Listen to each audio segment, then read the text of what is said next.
Bonjour à vous. Bonjour, Fantasia c'est une jument Fjord Lusitanien qui a 10 ans, c'est ma jument à moi. Moi je monte chez moi, j'ai mes chevaux à la maison.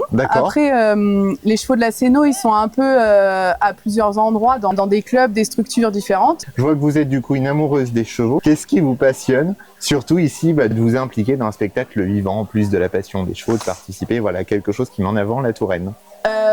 Moi vraiment je suis rentrée par le biais du équestre avant de rentrer pour le spectacle. C'est une fois que je suis arrivée dans le spectacle où j'ai commencé vraiment à être passionnée par le spectacle historique et le spectacle équestre. Et la base de la base, je pense pas que je serais aussi passionnée s'il n'y avait pas de chevaux. Chez moi, c'est vraiment le côté équestre qui m'emmène là. L'idée d'essayer de mettre des chevaux en scène dans ce décor et tout ça, travailler les chevaux pour qu'ils soient, qu'ils soient à l'aise là-dedans. C'est ça qui m'intéresse et qui me passionne. Quel rôle vous occupez du coup dans le cadre de la cénophérie?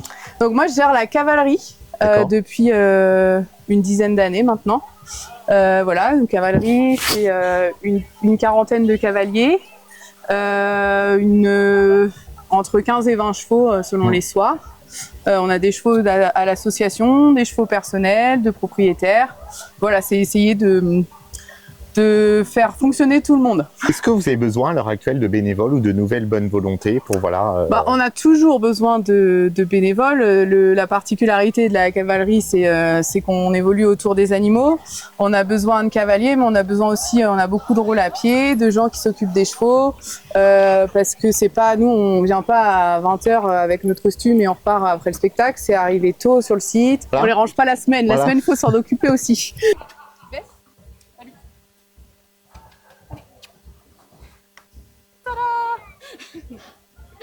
Merci à vous en tout cas. À très bientôt.